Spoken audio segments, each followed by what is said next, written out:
I cannot be in a toxic relationship with a nigga I work with.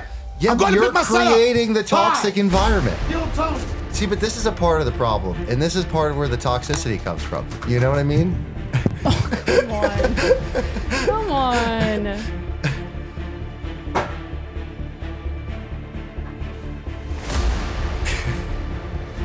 No, not the socks. Yo, y'all, you don't get it. I don't. This is just what it is. we're just gonna like just edit right here. Why do you need to record? It was funny.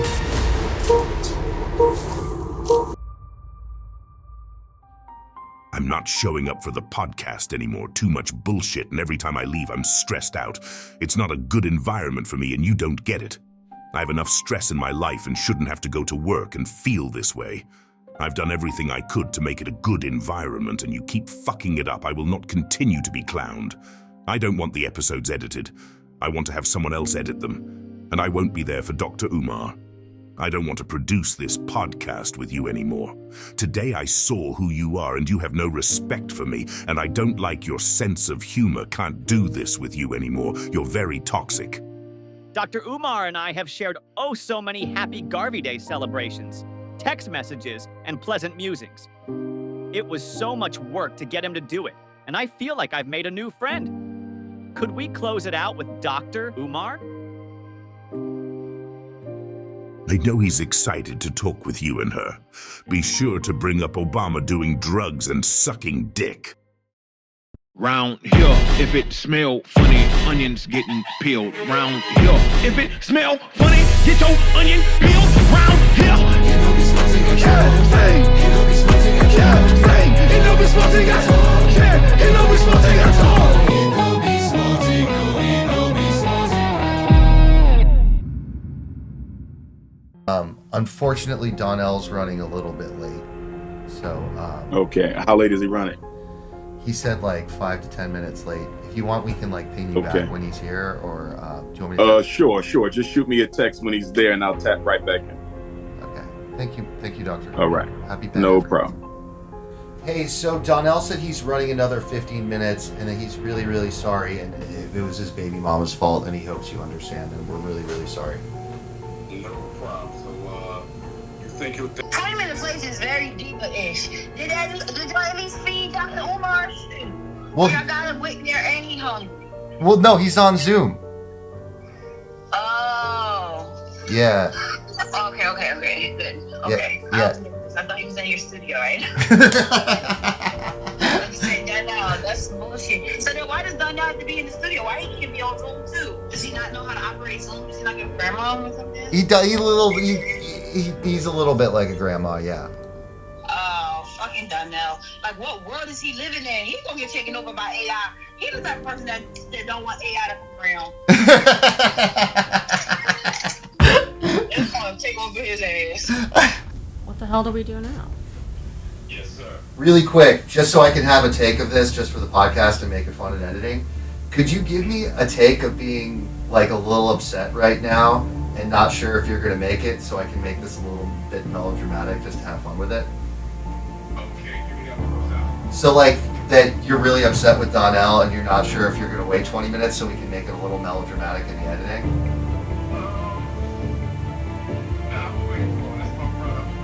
Okay.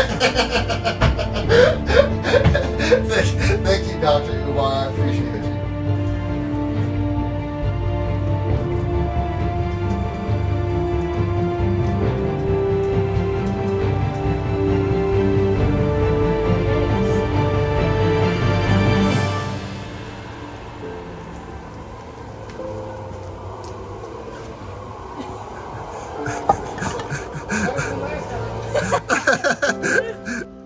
It's like, we don't want to promote me being late, do we? Yeah, part of the show. Oh my goodness. Umar? Yes, sir. How's your day going, sir? I'm well. Awesome. He should be parking and coming on board. All right. Happy Pan-Africanism to you, my brother. Absolutely. Awesome. He did use Good Garvey Day as an excuse. No, come on, don't do that. All right. Don't do that. Don't do that. What's up? What's What's going up, brother? on? How's everything? First of all, I want to thank you for taking the time out of your busy schedule to talk to a person like me. And I'm just going to do my disclaimer before. I'm not a bunny hopper. I have hopped. I went to a Diddy party and I don't use a lot of lotion. So I don't know if that's an introduction for you to not want to talk to me. Yeah, you can. But Yes, sir. I want to say this. First off, I appreciate you. I appreciate you the way a lot of people appreciate you. And I know your platform, it's all not always, but a lot of things that you talk about is your feelings toward interracial dating, interracial relationships. And I did a joke on my special, and I was a little nervous about that joke because I saw it. I did, and I know I saw you post it, and because I wanted to. I had a certain feeling about a certain thing, but also didn't want to dismiss what your efforts have been in the Black community as far as educating us on who we are, where we came from, and where we need to go. First off, sir. Did you think the goddamn joke was funny? Oh, absolutely. Absolutely. I was nervous when I saw your page. I'm like, oh shit, somebody leaked it, man. I'm in trouble right now. Nah, it was all good. It was all love. Yes, sir. So and people, I think the biggest resistance people had about your mission and how you feel is like they always paint the picture is what's wrong with someone being in love with the person they in love with. How do you feel on that and people that have that stance that love is love and it shouldn't be defined by your skin color? I would start by answering that question with a quote from the late, great Fred Hampton, chairman of the Illinois Black Panther Party, when he said everything is political. And I completely believe that everything is political, especially for Black people, African people. So whatever decisions we make in our personal life or our professional life, we always have to be conscious of the ramifications that those decisions have, not just for ourselves, but for our extended African family as well. And when I look at the interracial dating and marriage situation, it's normally a lose-lose for Black women who are the last married and the first divorced. Only 25% of our women will ever get proposed to. And so when I look at the extreme lack of options for Black men and turn around and see how often we date outside of our community, which we do more than any other group of men, and we do more per capita than all other men in America put together, I think we definitely have to explore the possibility that there's something else at work here that cannot be completely explained by random occurrence and love for the opposite person. Do you think that in some cases with Black women, this is going to be a tough one, I'll probably be canceled or whatever. Do you believe that there is the notion that sometimes Black women, damn, I'm going out on a limb when I say this, brother, don't know when to shut the fuck up? That could be true for some sisters. Is there art to it? Is there science to it? Because I do know that they're never going to shut the fuck up, but there's a possibility of learning the art and knowing timing of when to shut up. But here's the thing, Brother Donnell. It's not just our women who need to learn the art of when to express their anger and when to hold it. Our men need to learn it as well. I think it is a goodness of fit. But don't you think that they should learn us before? Because I always hear the question like, I want the king, the queen, the king, the queen analogy. Do you think it's something to be said about a woman should treat a man like a king before he comes back and treat her like a queen? Or do we have to just always do the king shit? I believe it should be simultaneous. I definitely think it should be simultaneous. If one needs to lead, I think it has to be us as men. And I say that for 3 reasons, Brother Donnell. Number one, Black women have been charged with raising our children with almost no masculine support for about 50 years now. But isn't part of that raising children is not an easy thing. But and they've had to do that almost by themselves. Couldn't some of that be contributed to brothers getting locked up? Couldn't that? Oh, it is. I'm not saying Black men are exclusively to blame for that. Without question, the war against Black men is the reason why our sisters have had to raise the children, by themselves. But be that as it may, the fact remains that 67% of our children are raised by women alone. And so when a Black woman has to raise the children, play daddy, and mom, pay the bills, deal with her own issues medically, psychologically, and otherwise, and then turn around and be told that she's not humble enough for men, I can understand why sisters might react to that negatively. But Umar, don't you think that men need to be men? Don't you think that men need to step to the plate? Don't you think that men need to be responsible for their kids? I have a young son. do. I have a young son right now, and my dad passed away 4 years ago. I have a 9-year-old son. And I remember my dad chose a lifestyle. He was a street guy. He chose a lifestyle that didn't give him opportunity to spend as much time with all of his kids. I can actually count the memories that I have with my father on my hand. Good memories. Yes. I'm not shitting on him or anything. And now with me having a son, I told myself, I made a pledge to myself that my son is going to have an endless amount of memories, and I won't be that dad that my dad was. I looked at my son the other day at 9 years old, and I remember at 9 years old, my father was locked up. I can't even imagine that. So as much as I understand that you say we need to celebrate our Black women or whatever, but I do think that men need to step to the plate more and hold those responsibilities, be loyal to their women, and take care of their kids. Do you also think, this is what I think too, do you think that the Black community is the biggest threat to the Black community? It's the second biggest threat. And the reason why the Black community is not the number one threat to itself is we are not organized enough to be the number one threat to ourselves. So how do we get organized, Umar? How do we get organized? I'm going to tell you, I'm going to be straight honest right now. I get so frustrated with our community because we do know the problem, but we don't have the solution. When do we, as Black people, get our shit together and say enough is enough? I saw another a post you had said something about, I guess the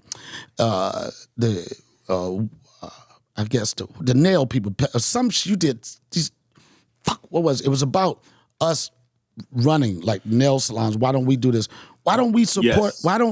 Why don't we support ourselves? And why don't we get managed to say, fuck this, something has to change?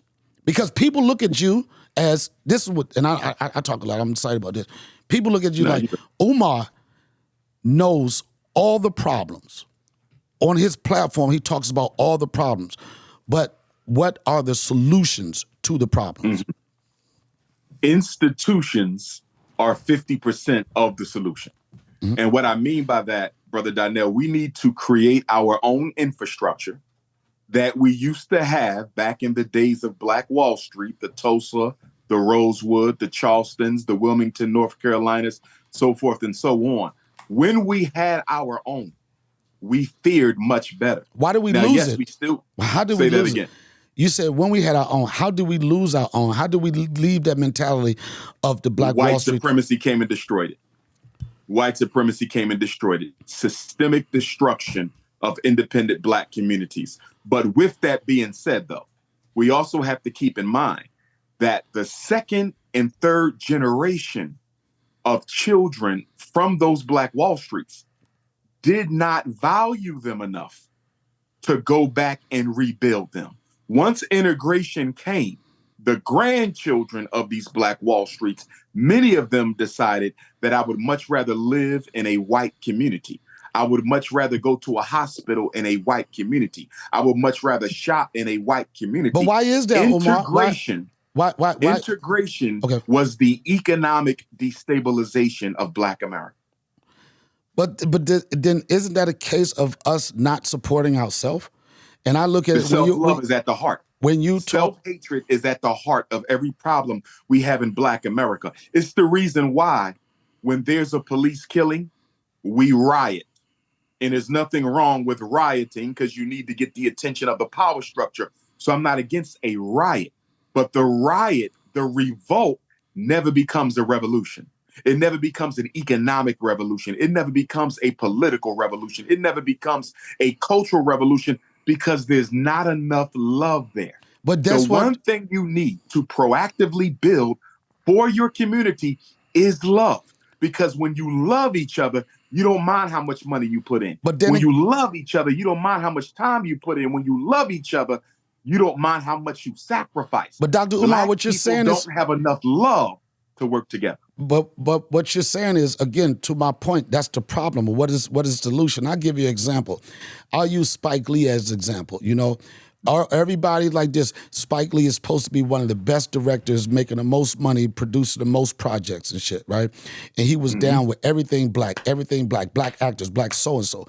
But when it came down for black people to put up or shut up, guess what? They didn't go to the theaters. Guess what? They bought this shit DVD, bootleg and shit.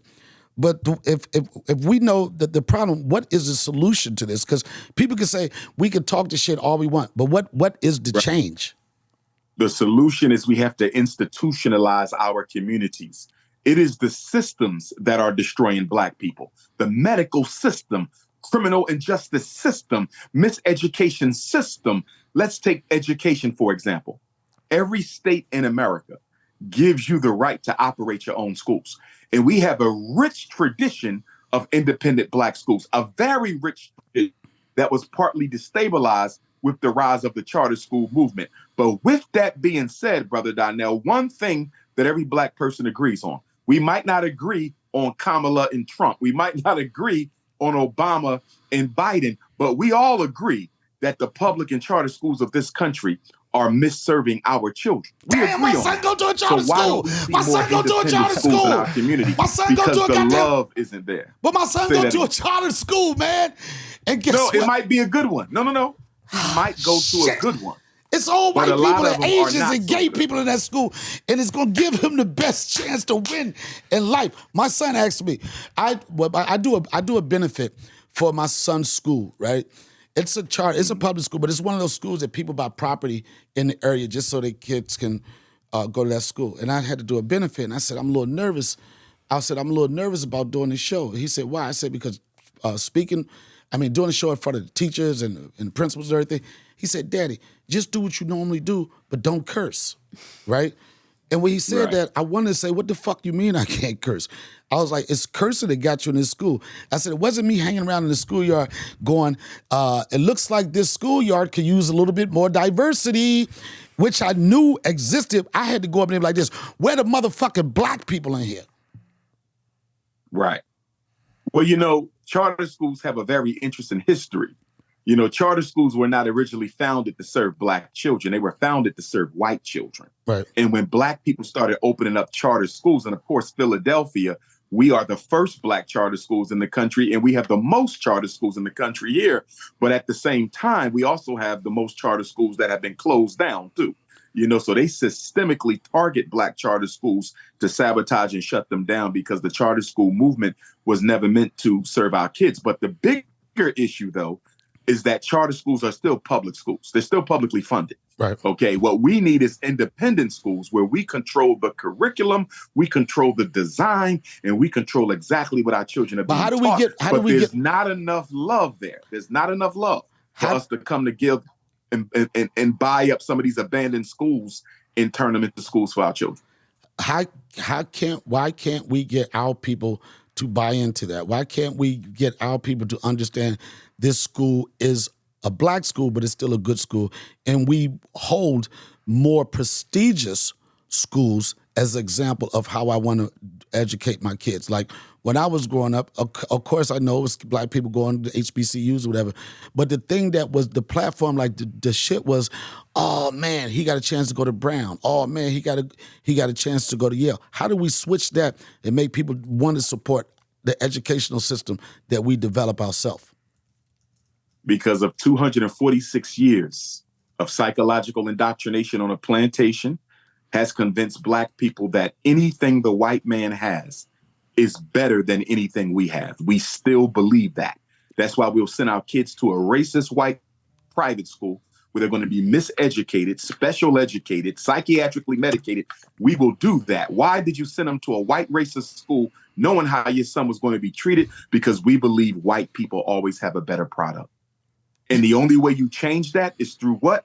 Education. If we never take control of the education of our children, we will never be a free people. Freedom begins in the mind. And until you first establish psychological freedom, there will never be political, economic freedom.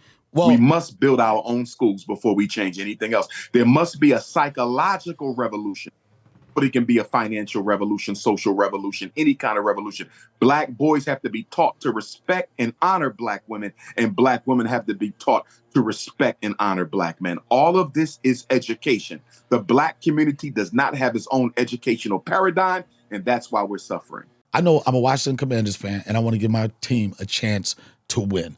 And I understand my man Joe Buttons, my man Drewski are all in the same situations I am, wanting their teams to win. So how can I get Prize Pick to help me win? Well, obviously there's ways to play fantasy with Prize Picks, I usually play fantasy a different way, but I'd rather play it with Prize Picks.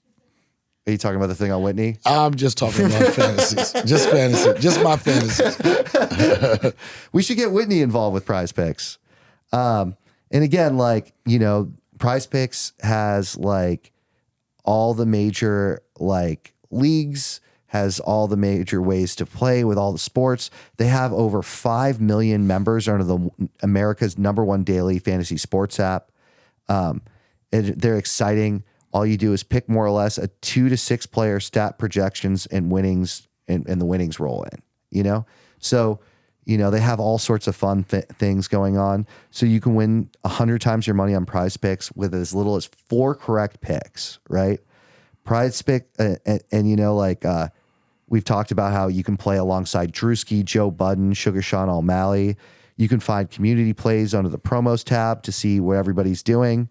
Maybe it's something that we can put up later, to people if we ever feel like it, to show Well, I people wanted to do the we're doing. fantasy thing with Whitney, but she got hurt. Is there anything in the situation, suppose one of your players get hurt?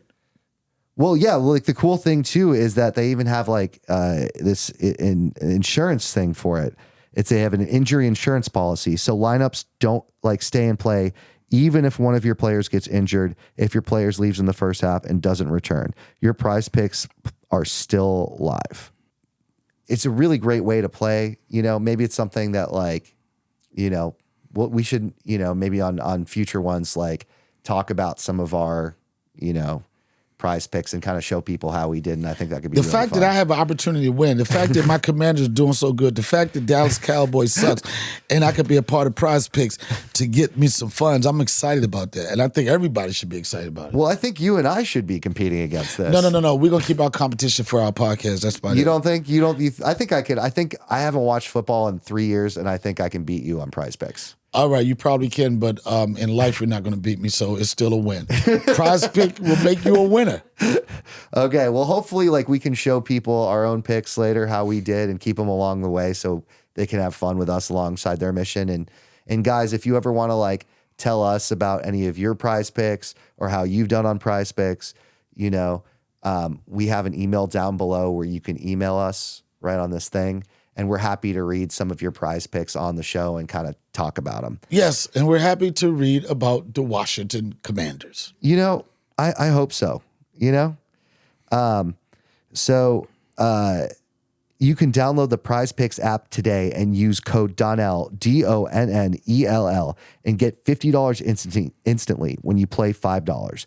That's code Donnell, Donnell, in Prize Picks to get $50 instantly when you play $5.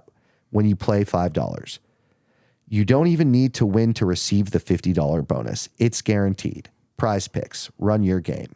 Prize Picks. You about to be rich, bitch. I have discovered my new... I'm glad that you grew from saying yo Donnell to Donnell. I like that. Go ahead. I've just discovered my new greatest passion in life. Mental health. Go ahead. No, it's sheath. Right. And it's so funny that you said what your new greatest passion is, because I was skeptical. I'm old school. I'm usually a Fruit of the Loom guy, right? I never thought the importance of having really good underwear, be quite honest, because I wasn't in them long enough to even concern myself. Yeah. But when I put on sheath, I don't know, I felt like a model. I felt like a sex symbol. I felt like I was 1 minute away from being a male exotic dancer. And the reason why is because not any time in my life did I think that I would concern myself with the hygiene of my balls and the circulation of air and everything. And this is the first underwear I ever put on that I felt like, it almost felt like it was an air conditioner in between my crotch. Yeah, and it's partly because the dual pouch technology that they have to keep. And some people, some people need dual pouches. Some people can put everything in one pouch, but you know, I'm a dual pouch kind of guy. And they use like this modal or bamboo fabric that really like reduces sweat, prevents sticking, and keep everything where it should be. Right.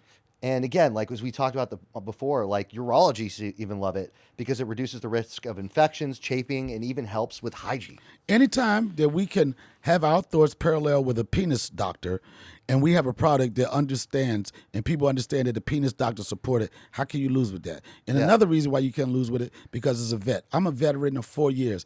I'm telling you, I don't experience saggy balls, but there's some guys that was in my Patron, not to drink, but there was in my battalion, or whatever, that would say, you know what, Donnell, I'm retired. What would I need now? You need to get your balls right, sheath. And Robert was also in Korea for the military as well. And I say, Robert. And he fought very hard for the North to make sure that.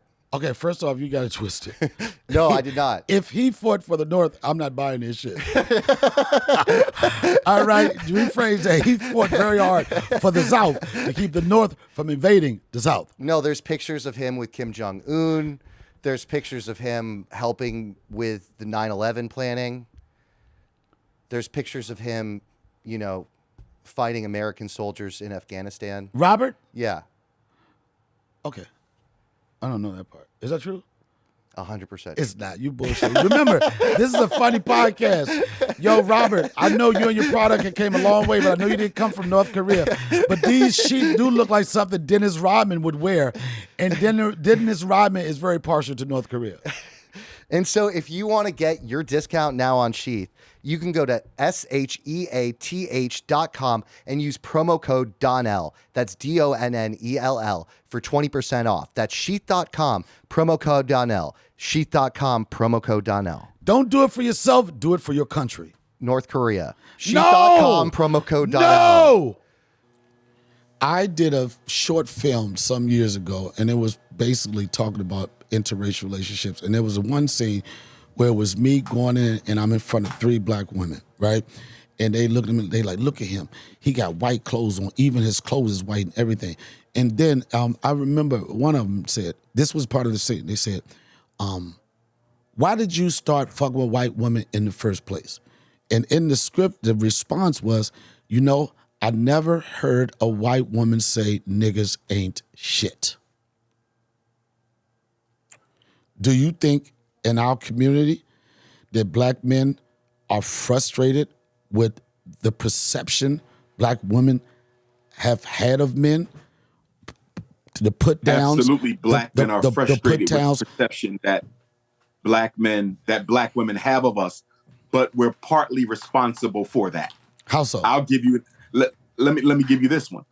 I believe that if black men today, right now, you and I and all of our brothers, there's about 20 million African men in this country. If we would just take responsibility of the raising and the protecting and the educating and the succeeding of our boys, if we just told black women that we are now responsible for all the boys, y'all got the girls, we got the boys. And I'm with you 100%. I am 1,000. Stay with me, Brother Donnell. If we did that, I believe black women would begin to respect black men again. One of the biggest reasons our women are so frustrated with us, they don't see us taking responsibility for the raising of men. And in African culture, teaching boys to be men is always the responsibility of the men. I agree with you. Village. It is never the responsibility of the women. And for me, as a school psychologist, nothing upsets me more, Brother Donnell, than when I go to a community football game, I go to a community basketball game, I go to a community track meet, I go to one of these hip hop studios, nothing but black men. They're all over the place. And then when I go to a special education meeting for his son, when I go to a report card conference, when I go to a back to school night, I can hardly find a black father in sight. So why is it we can always be at the football and basketball games, but we can never make it inside of the school? That's why our women are angry at us. Yeah, and I mean I agree with you wholeheartedly, but then you have this is kind of interesting. What happened in some of these broken families, whatever, when you have a man, a black man that's trying, right? Mm-hmm. He's trying to the best of his ability, but he still gets shitted on. He still gets spoken less of. And you have situations that I'll put it like this. I'll use Tyrese as an example. No, the trials of his life is always on, he's always on social media.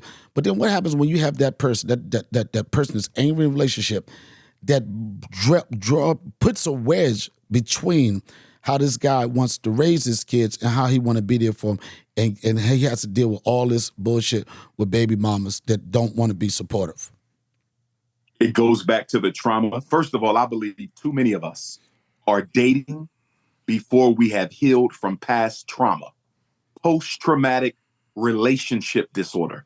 Why are you out here looking to build another family when you have not properly healed? Because we horn dogs. We horn dogs. We like pussy. But that's the problem, though. There still has to be spiritual discipline. Let's look at the Sphinx, the Great Sphinx of Giza in Kemet, one of the most popular archaeological symbols in the world, right? The Sphinx is a symbol of a man taking control over his nature, all of his desires, all of his impulses. And once a man is able to subdue and control his aggressions and his passions, then he can ascend to God. But we can control as much as we love our women, as much as we love them, and I love them to death. They're gorgeous. I know, nigga. I see your face in them pictures. I see your faces in them pictures. I see you have your cute face. I see you have your cute face. Yes. And you be acting light skinned in your pictures. I seen it. Yes, sir. There's a time and a place for everything, though. Right. And I think too often black men are abusing and exploiting and taking advantage of the fact that there's not enough of us to go around, not heterosexually speaking. There's not enough of us to go around. And because black women don't have much to choose from, we often make them suffer again by giving them whatever kind of treatment we want them to have and deal with it because we know they really don't have anything else to go to. We are abusing the very creation that the white power structure has put in our community. We're using it to our advantage against our women, and it's not fair. I know this is a crazy question. I'm right now, and I know you like black. In my special, I say you're the black person.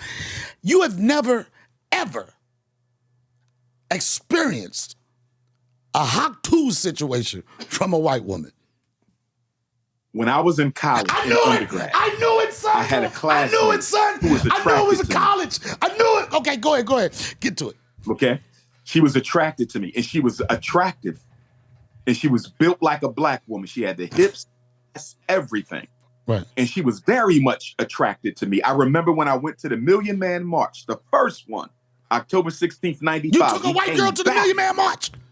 Oh, Lord, please don't tell me that. I'm hanging this goddamn thing up. No, don't tell me that. Farrakhan would not fuck with you right now. God, no. All right, okay. I don't think it was no snow bunny. It was no snow bunny. You knew it was a snow bunny. You knew it was a snow bunny. No. But there was some snow bunnies at some of them follow-up Million Man And I'm going to tell you something, Umar. This is what I want to get to, too. I know how you feel about that. But hold on. Let me answer that, though, brother. Right. Let me answer. So when we came back from the Million Man March, she put a card on my desk. Mm-hmm. And I didn't see her put it on my desk. I went up to talk to the professor, psychology class. When I came back, there was a card. And, it's a white school, so most of my classmates was white. Right. I said, did y'all see who put the card here? They said, no. She didn't care if they saw it. Right. I opened up the card, and all this glitter popped out all over. Yes. She was honoring me for taking the initiative of going to the Million Man March, right? Which I thought was, commendable. But what I had to explain to her and other white women since then who have shown a romantic interest in me. Is don't put the apple slices in the potato salad, right? I respect you. Okay. But I am 100% committed to and loyal to the Black woman. So you and I can never have anything sexually or any other way, because as a freedom fighter for African people, I cannot create family with anything but a Black woman. You should have did it, boy. Freedom fighters. I'm talking about the ones that was in the front line.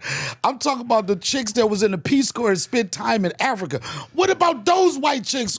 Because can any white chick ever get a pass? At the end of the day, Brother Donnell, at the end of the day, and you need to understand this. I don't want to understand it. All Caucasians, you, Katie, all Caucasians are racist. Oh, they may not be. Stay with me. I want you to understand what I'm saying.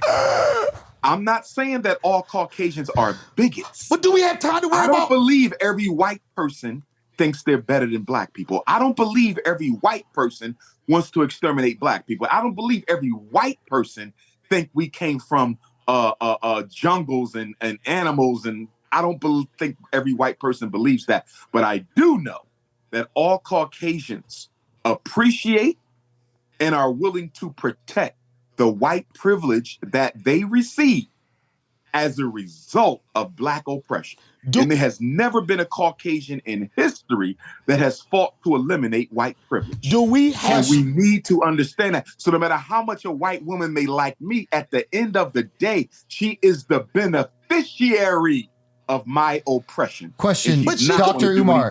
Dr. Umar, have you ever heard of Tipu Tip? Tiku, who is that? Tipu Tip. I don't think so. Is that a person or?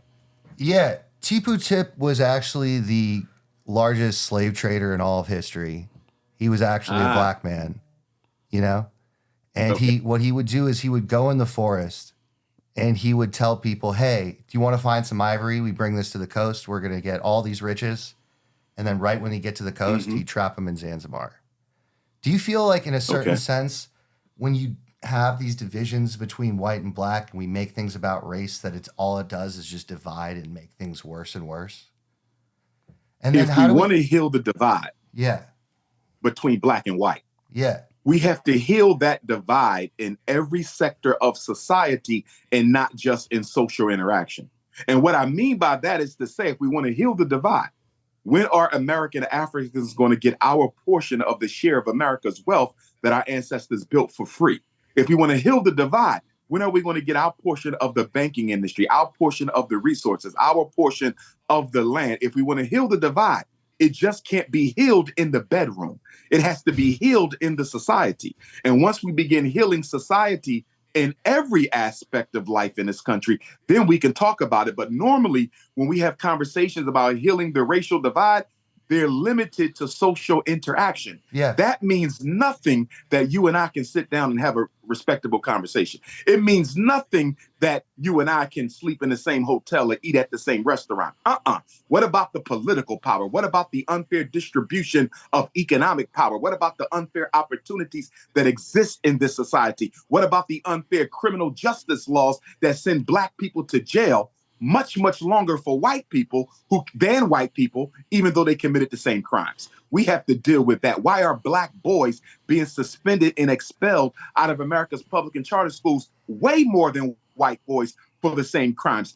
We can heal the divide, but we can't be hypocritical, and we cannot limit this to romance and social interaction. So then what can we do to then make something that heals the divide instead of create a system where like people get hoodwinked and tricked and it feels like more of the same, where we just are like one big Orwellian 1984 circle? We don't want that shit. We want to be mad at y'all white people. The best thing that America could do, the best thing that white society could do to begin to heal the racial divide is to redistribute the wealth of this country to ensure that Black people received their just portion. All right, Omar. Until there is a redistribution of the wealth, so that we get not only what our ancestors were due, but what we are currently due as well. That is the first step to healing the divide. Anything short of a redistribution of the wealth is pure hypocrisy. That's far-fetched. So what does that look like in a micro environment? What does that look like in a micro environment? Like we're in a room right now. We have a room full of a mix of white people and Black people. We have businesses going on. Like, what are ways that we can do that in our certain circle right now?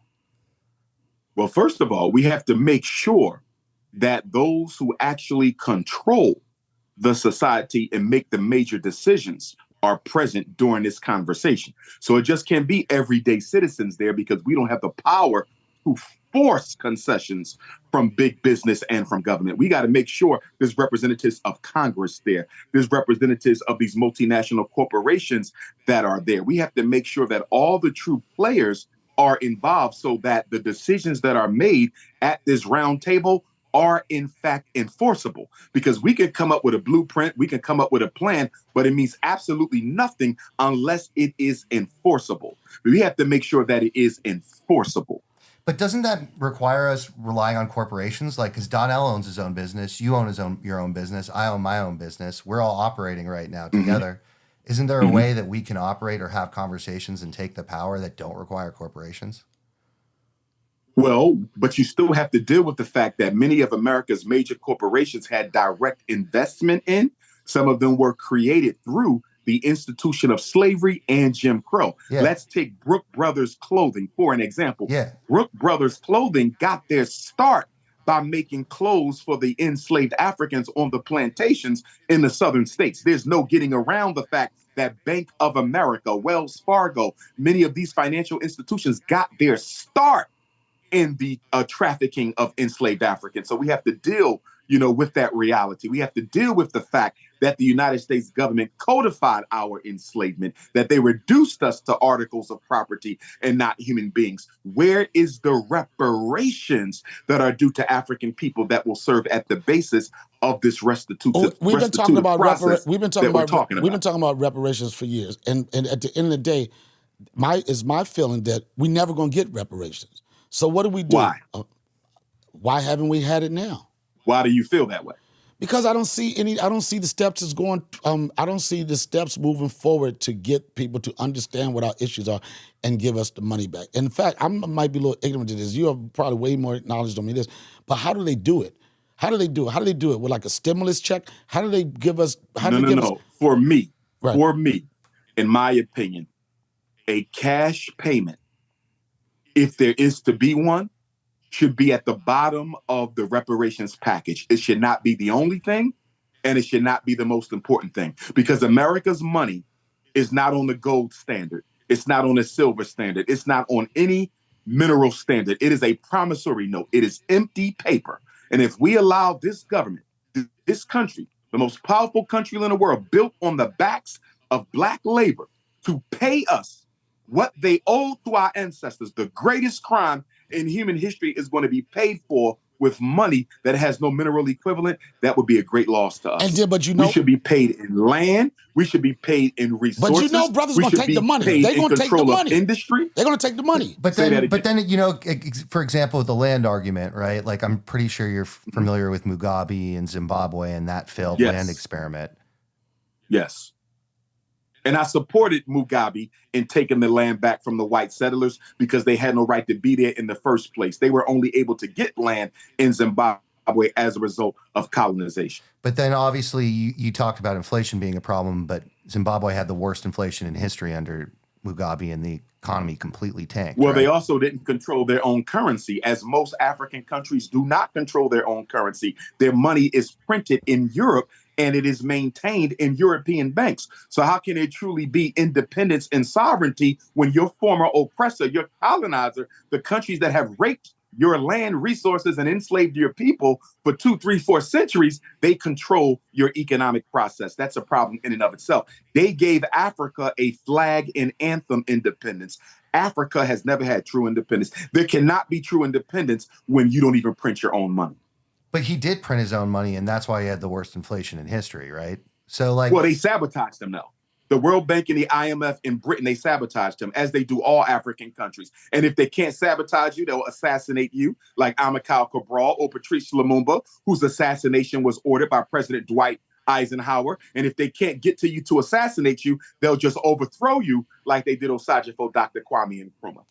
The European countries of the world never want to see Africa strong, because a strong Africa is a weak Europe and a weak America. Well, right now, the whole world war is being fought in Africa, right? The Chinese and the Russians, they're investing so much money in Africa. Absolutely. And Everybody a lot more wants than we are, right? Because whoever controls... Yes, sir. Whoever controls Africa controls the world. So isn't that Whoever just in controls great Africa antithesis to? controls the world. Isn't that just in direct antithesis to what you just said 30 seconds ago, though? Absolutely not. How so? Because you're like the rest of the world wants to see a weak Africa, and then you're like whoever controls Africa controls the rest of the world. Absolutely. Whoever controls the resources of Africa controls the world. Africa doesn't control her resources. The Congo doesn't control her coltan. South Africa doesn't control her diamonds. Caucasians control it. The same power that was in place during apartheid is the same power that is in place right now. Nothing changed in South Africa in 1994 except the flag and the color of the president. It's no different than a Barack Obama administration. All they did was give you a black face in a high place. There was no change in policy to benefit African people. So you're trying to say that Nelson Mandela did nothing? And not during Barack Obama's presidency. So you're trying to say Nelson Mandela did nothing for South Africa? Nelson Mandela did a whole lot as a youth. Post-incarceration, Nelson Mandela was a complete puppet of the Western powers, just like Barack Hussein Obama. You said, and it's been on your platform a lot, and I don't know, I know somewhat of your feelings toward Kamala and her bid to be president and everything. And a lot of people, like, some people are ignorant. They don't really see through some of the things you're saying. But do you think when you say stuff like, what is she going to do? What are the promises or whatever? And you encourage people not to vote. Do you think, and I've never encouraged anyone not to vote. Okay, then I misspoke. I've never encouraged anyone not to vote. What I said was we should always get something in exchange for the vote. And if I don't find anything worth voting for, because my vote is so important to me, I will not be voting. And at present, neither former President Trump nor Vice President Harris has offered the American African community anything that is worth me voting for. They haven't even spoken to our issues. So why would you go out and vote for people Umar, who are completely ignoring? You brought up a pretty important point a couple months ago about Kamala Harris offering you money for an interview, right? And obviously it's pretty known that getting an endorsement in the Black church is incredibly important, and especially with big ministers and such, and that these endorsements are straight up paid for. Do you feel like that system in which we have to get something for it is just an extenuation of just furthering things down the line and just saying, hey, there's like this kind of white privilege that exists, but I want that same privilege, but for me? No, I look at it differently. The whole purpose of voting is to ensure adequate representation, right? No taxation without representation. So if you want me to vote for you, obviously I should get something from it. Black people are the only people in this country I'm aware of who are expected to vote and get nothing from it. Nobody else is expected to vote and get nothing from it except Black people. And we have to change that. And I think the reason why Kamala Harris is getting so much pushback from the American African community is she's basically trying to use the Barack Obama strategy of 2008, but she's failing to understand that the youth of today are not the youth of 2008. We lived through the Barack Obama administration. We saw him cater to everybody except Blacks, and we're not willing to see that happen again with an Obama 2.0 and Kamala Harris. So all we're saying to her is this: don't tell us to vote for you just because you're Black. If, in fact, you are Black, what are you going to do? It is about policy, not racial identity. What are you going to do about miseducation? What are you going to do about mass incarceration? What are you going to do about homelessness and gentrification? What are you going to do about police brutality and assassination? And what are you going to do about economic apartheid? But what if they speak on it? Biggest but problems what if they in speak? What if they speak on it and do nothing about it? And then some people will also say a non-vote is a vote, and this is what it's going to come down. People think it's going to come down to a non-vote is also a vote for Trump. How do you feel on that? Because you have a platform. A non-vote is not a vote for Trump because you didn't vote for Trump. A non-vote is a non-vote. And even if the non-vote is a vote for Trump, so be it. Answer this. How have Black people benefited from 4 years of Joe Biden? And how has 4 years of a Democrat, Joe Biden, been any better than the 4 previous years under a former President Donald Trump? But I think there was no net gain to Black America at all under Trump nor under Joe Biden. So what's the difference? A red wing and a blue wing are still 2 wings on the same chicken wing. Lemon pepper. Shit. What type of wings? What type of wings you like? If you, I know you've answered this question. How do you order your wings? How do you order your wings? Oh man, barbecue wings, lemon pepper wings. Lemon pepper, extra crispy. Brother flats. Donnell, you said something though. You said something that was good. What? You said, what did you just say? You said something to the effect of, even if they say they're going to do it, they don't. What if you vote and they don't do it? That's why the black vote has to be organized. Because if the black vote is organized and we decide as a people that Kamala's going to get the black vote this year or Trump is going to get the black vote this year, if they don't deliver those same 45 million American African votes that put your ass in will put your ass out in 4 years. They will have no choice but to do for you because your vote is disorganized. I don't care who you vote for. Until the black vote is organized, it will always be taken for granted. Whew, that was a lot. So, but like at the same time, Dr. Umar, like you're talking about all these things, right? And when I'm like, okay, what's a micro thing that we can do right now? It's like we have very institution building. I'll vote for Kamala Harris tomorrow if she says, Dr. Umar, I'm coming into Detroit, Chicago, Philadelphia, Oakland, Baltimore, and I'm going to build 5 major industries in there to give work to black men, black women, black youth. I'm going to build housing to eliminate the housing crisis. I'm going to undo the migrant crisis that me and Joe Biden created. She might get my vote. See, when we keep hearing about black on black crime, nobody's talking about the economics that underlie the desperation of black on black crime. Until you come into the black community with livable wage jobs, you will never see a reduction in crime because poverty is the mother of crime. Donnell, I got some crazy news. You're going to continue to be a part of the podcast? No, go for it. I'm just saying, you said crazy news. That's the craziest thing I could ever think of. Your manager actually just called me while you were outside. Right. And he told me that they're making the Julius Erving biopic. Dr. J. Yeah. And Spike Lee is directing it. Right. And they actually want you to be Dr. J. Oh boy, I could tell the budget on that's going to be crazy. If they want me to be Dr. J, that must be the last resort. How would they do that? But like what I was really concerned about is how we're going to get his signature afro, you know? Well, I've had some issues about, you can tell I've had some issues, but it's got to be something that can help me prepare myself to play the role of Julius Erving, Dr. J. I think I know. And because the movie's not for a year, you have some time. Right. And luckily, Hims only takes 6 months to see results. I'm down for anything to give me opportunity to have a full head of hair. Yeah, and I've used it. Like, I had some very bad balding problems. I was thinning out really hard, and Hims gave me back my confidence. It gave me that pep in my step. It made me really excited to be me again. And I feel like with that same gift I got, you could be Julius Erving. Oh, boy, me being Dr. J is a stretch, but I'm telling you, again, anything to give me opportunity. If you're telling me that 6 months, there's a possibility I could see some signs of hair growth in 6 months. Yeah, as little as 3 to 6 months. And so they provide a range of hair loss treatments that work from the comfort of your couch.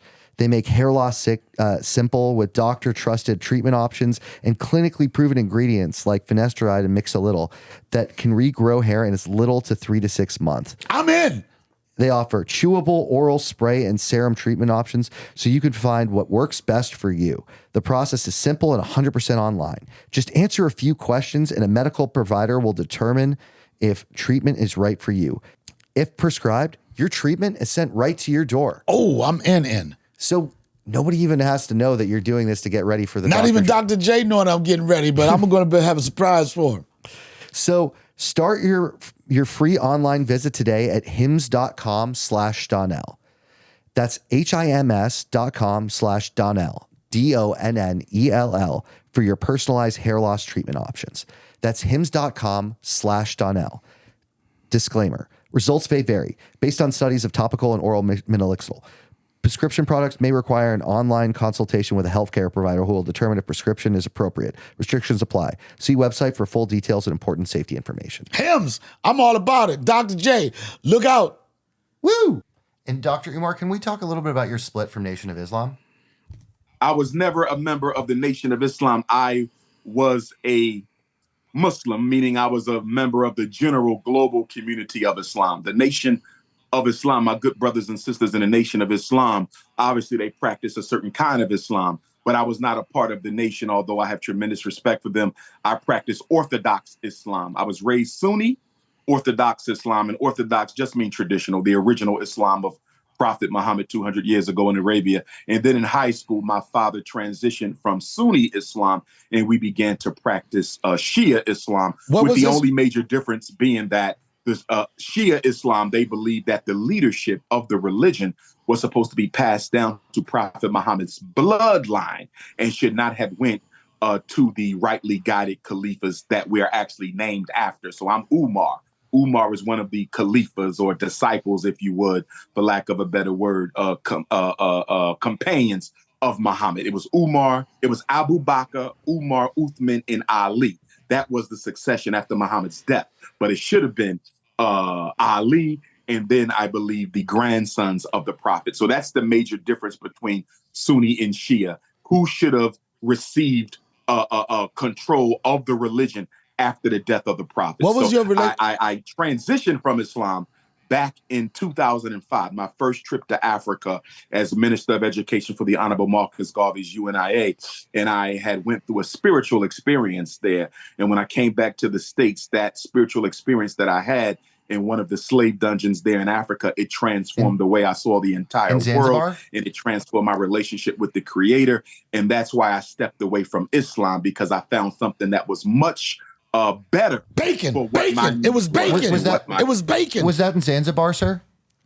No, sir. Gorée Island, Senegal, the slave dungeon right outside of Dakar. What was the relationship your dad had with Islam? How was he introduced to it? Because I know in black community, most of it is jail. In my father's time, and when he was young, you're talking about the 60s and the 70s, a lot of black men, as you know, because of the Black Book explosion, right, the Black Panther movement, the Black Power movement, a lot of young black men at that time, they left the church and they were looking for something better. They really wanted to go back to African culture, and Islam kind of found them before they could find their way all the way back to African culture and consciousness. So a lot of us ended up in Islam because of what they felt it was a much better option than Christianity. But for people like me, I know that African culture, consciousness, and traditional African spirituality is the best thing for me.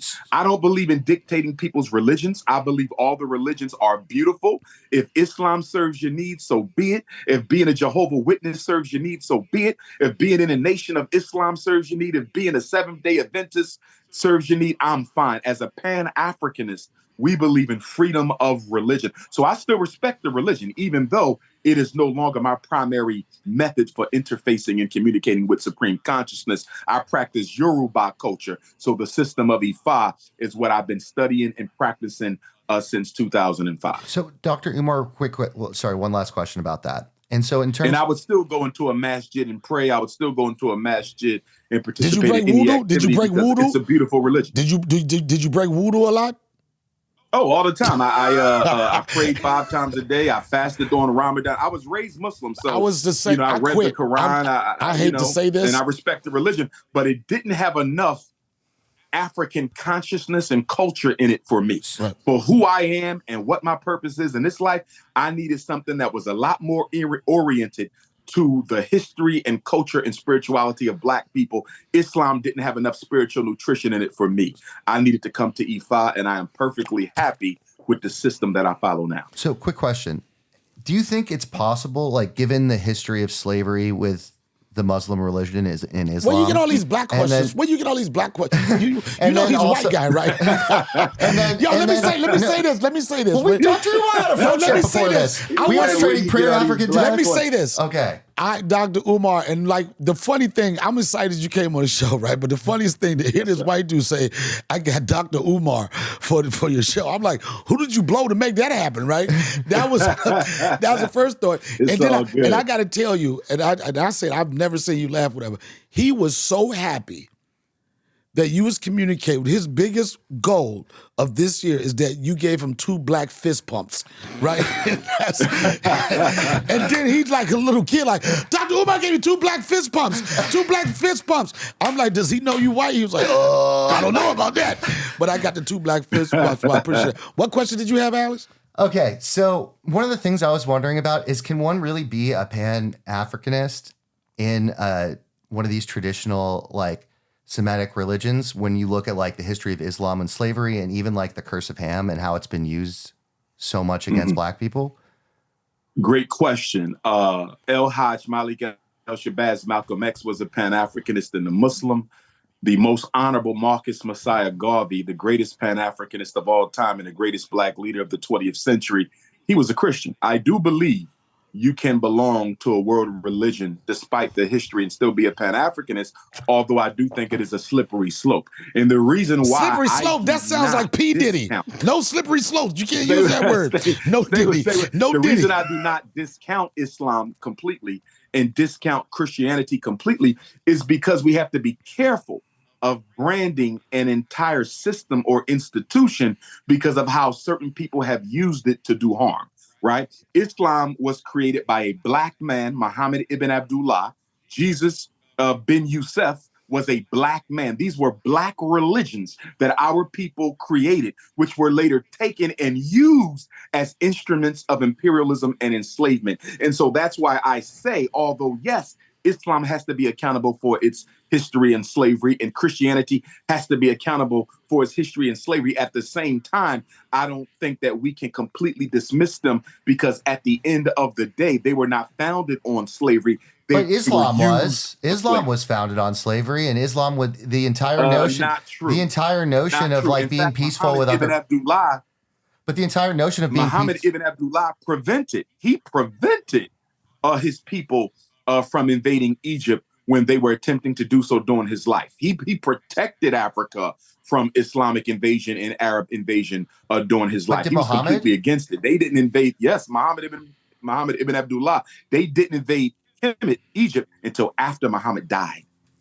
But even Christians, this whole notion of how Christians and Jews were treated as peaceful cohabitors under Islam, right? Wasn't that just so that Muhammad had tax money to be able to expand the empire? Wasn't that the only reason? Well, yeah, they did have to pay a tax in order to live, within the protection, of the Islamic community and village. I do believe. And Muslims that paid was a no reality. tax, so they had no way to expand without taking taxes from Christians and Jews. Well, even their own people had to pay charity. We pay taxes in the United States of America. I don't think that necessarily means that one is restricted or limited. But in Muhammad's empire, no Muslims ever paid tax. Say that again. In Muhammad's empire, no Muslims ever paid tax. No, zakat. Zakat is one of the 5 articles of faith. Every believer has to remit some of their earnings for the upkeep of the community. Now, whether you call it charity, whether you call it tax, it was required. So I think it's just a difference of wording. You had on one of your posts, and I follow you. You had a issue, and they made a funny TikTok to girls that was repeating what you said with brother Shannon Sharp. And I don't know how I became such a big deal on TikTok, my brother. Yo, you know better that took me completely by surprise. I'll be in the airport and the young people say, Dr. Umar, you need to get on TikTok. I said, what is TikTok? I never heard of it. Then one day I decided to just get on TikTok, and I couldn't believe the tens of thousands of memes and GIFs and videos of me on. I had no idea that I was on TikTok. What issue did you have in that way? What issue did you have with Shannon Sharp? He's a snow bunny hopper. Oh, so what's and wrong? Shannon Sharp. No. I don't condone bunny hop. No, listen. What about on Easter? What about on Easter? Do you know that was a snow bunny for fact? Shannon Sharp. I respect Shannon. He's a good guy. Can you hop? But listen, can you bunny hop on Easter? Stay with me, Bob. Stay with me. Right. Shannon Sharp and Terrell Owens, I believe, were having a conversation. Right. And respect to Terrell Owens as well. They were having a conversation, and they said basically, and I'm paraphrasing, that when they were in grade school, Black girls called them ugly. Right. Okay, this is what they said. Black girls called them ugly. And that was kind of their justification or excuse for why they decided to become a bunny hopper. And I said, that's complete nonsense. Because if the black girls called you ugly, and they might have called you ugly. But Terrell, he is ugly. ugly. Are you trying no, to say that the white girls called you attractive? Because it is white people who taught black people that black was unattractive. So if the black girl called you ugly, I know you're not going to turn right around and tell me that the white girls called you attractive, but you still chased the white girls, even though they didn't find you attractive either. So to me, that was just an excuse that black men used. Black girls didn't want me. I was too dark. They said I was unattractive. Well, we all been through that in our life, and we didn't all go over to the Snow Bunny Brigade. Stop saying so stop making excuses and just name. admit you hate yourself and you hate your blackness, and that's why you date outside your race. Don't do this to me, please. Don't do this.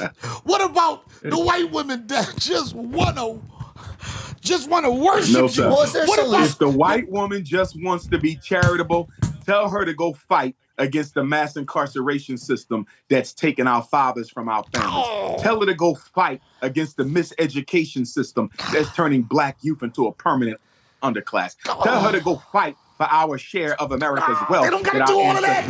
They don't got to do all of that. What about a hawk too? Just a hawk too.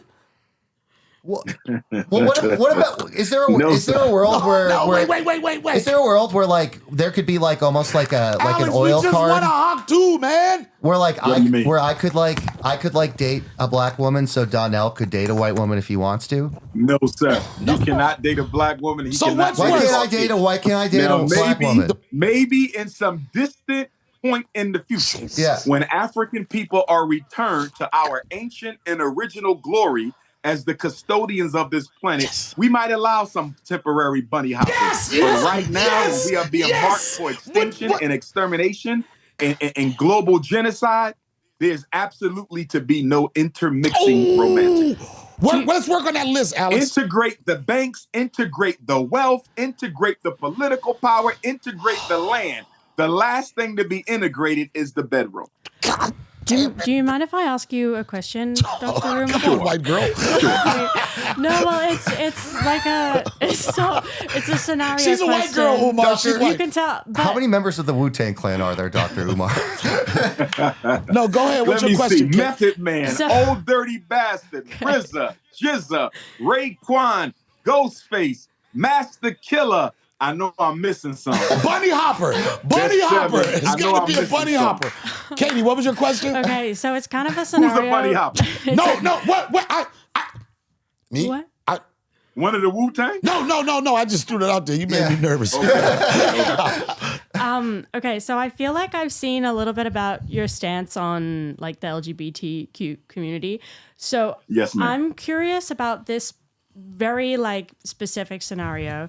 If a black trans woman and a black trans man got married and that's confusing. And were able to like have kids, like do you still think that's like, even though like they're still like procreating and making like continuing, like does that is part of your brain still like my that's first wrong question to me? Or would be, sorry for cutting you off. My first question I cut her off all the to time. the artificial man and the artificial woman, because there's no such thing as a trans man. You're either a man or you're a woman, right? So that's an artificial woman and an artificial man. They're going to argue with you. Go ahead. If they're going to procreate and have children, if two trans people are going to procreate and have children, why didn't you just do that in your natural God-given gender identity? I don't understand the purpose of living artificially as the opposite gender and still coming back to an opposite gender to have children. That doesn't make any sense. I'm not quite sure I have the answer to that. But like if you had to live in the hypothetical, would that still be okay by you? No. Because, really? First of all, I want to be clear. I do not advocate hurt or harm to any human being on the planet. Race, gender, sexual identity. I may disagree with the lifestyle. That in no way should be misinterpreted to believe that I wish harm against anyone. I'm going to be very clear about that. Because as a therapist, I have done work with homosexual males, lesbian women, transgenders, and I know the early life trauma that is often the catalyst for these types of psychological ills, and I would never want to poke fun at them. So I want to be very clear about that, especially with gay Black men who have one of the highest suicide rates in the country. I would never want to disparage them, but I would still make it clear that I do not agree with this lifestyle at all. And the reason it's being pushed so heavily on Black children, and it was started by President Barack Obama on this level. We've always had homosexuality and lesbianism, but on this level, Barack Obama is the father of that. And they've even went so far as to go into Africa and threaten African countries with the withholding of necessary foreign aid if you don't make gay marriage legal. Why are they so interested about gay marriage in Africa? Because they want to control the population explosion of African people. And if we can convince the boys to only be romantic with other boys, and if we can convince Black girls to only be romantic with Black girls, we can reduce the birth rate of African people. LGBTQism is a population control strategy by the white power structure against African people. Do you believe Dr. Sinclair's accusation against Barack Obama? What is that accusation? That man, why you keep on bringing this stupid shit up, man? He keep on bringing this stupid shit up. Umar's not a fan of Obama, so maybe he'll actually have something to say. I'm not a fan of Obama because he didn't do anything for Black people except sexually confuse our kids in public school. Here's the question. Umar, can I say this? Listen. Whether you support LGBTQ or not, here's the question. Do kindergartners and first graders in second grade, do they need instruction on LGBT? Why are you discussing sex of any kind with children who are not old enough to have sex? You don't start developing attraction for the opposite gender until pre-puberty. But men, as a man. So why are you teaching 5 and 6 year olds about sex? It's because you want to indoctrinate them. So by the time they are old enough to have sex, they'll do it the way you want them to do it. All right, I want to say this. I want to go back to this is very important. I think if I got anything out there. So Dr. Umar, you're going on record to say that you're going to start issuing a bunny pass for a brother, right? He said no. He said no.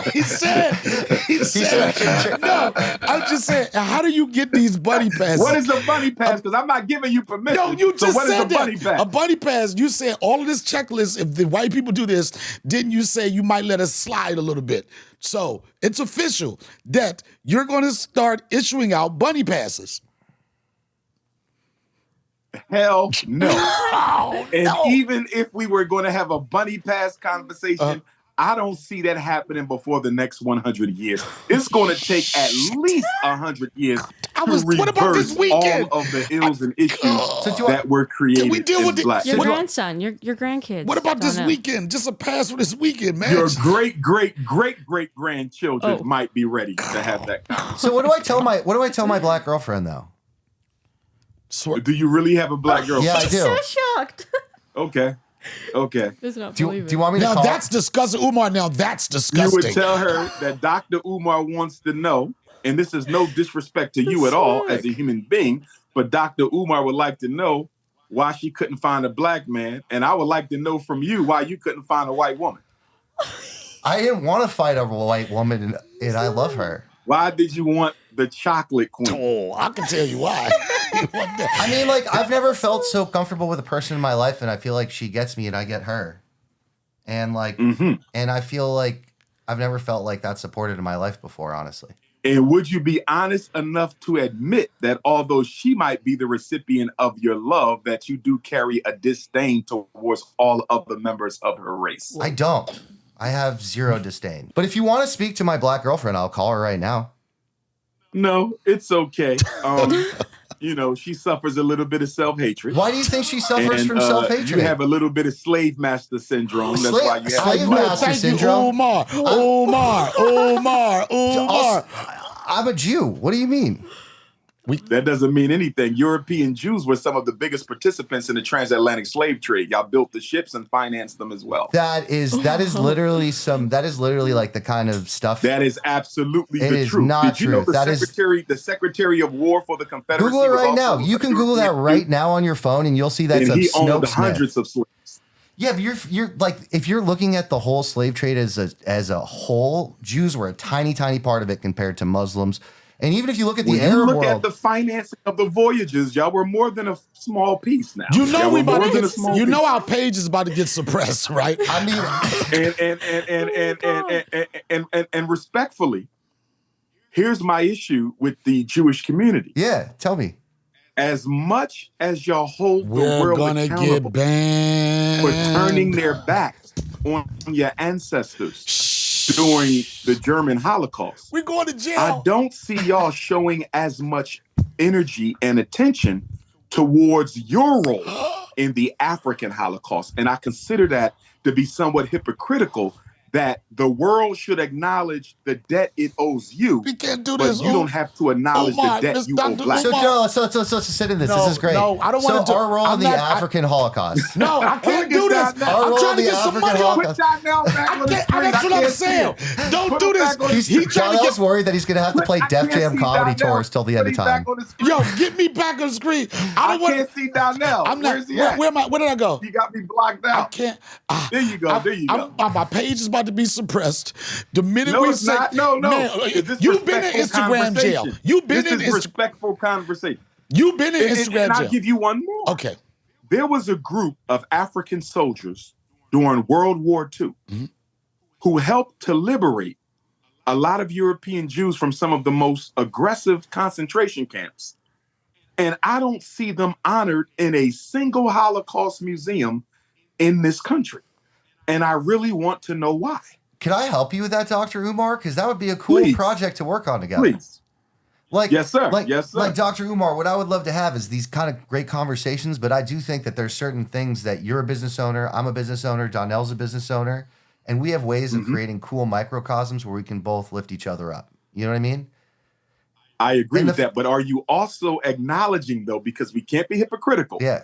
there is a white privilege that you are not interested in separating yourself from? I am absolutely. Can we agree that that is true? No. So you do not recognize the benefits you receive in this society. Yeah, white man.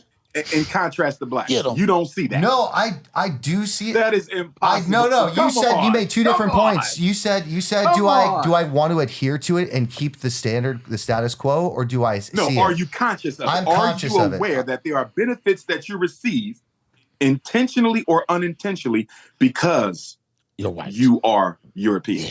Yes, I can acknowledge Okay. that, but I don't want to uphold it. Okay.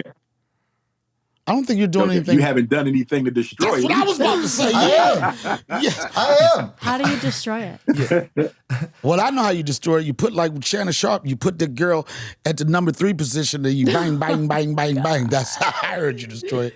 Yo, Donnell, let me ask you a question. Oh, I'm asking this to all y'all. Y'all gonna the Shannon Sharp Instagram video. Right. Donnell, in your opinion, and I'm just wondering, do you believe he did that himself? Do you believe the snow bunny he was smashing did it, or do you think it was purely an But accident? how do we know she was even a snow bunny?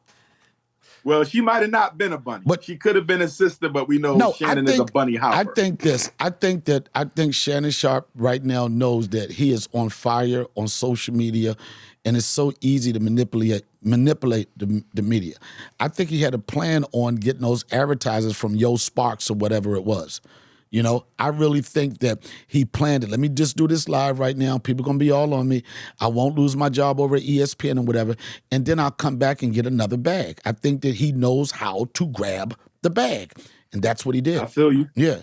Makes sense to But me. I'm going to tell you Makes something. sense to With me, with this interview, and I got to be, I'm glad that we had this conversation. I was a little nervous about it because a lot of times people, whenever they see you on the platform, it's just like you just eating the motherfucker up. You know what I mean? In a debate. And I said, and no Diddy, when I said, I was like, I wonder do this motherfucker ever smile? I wonder do he ever laugh? And come to Yes, find sir. out, not too often, right?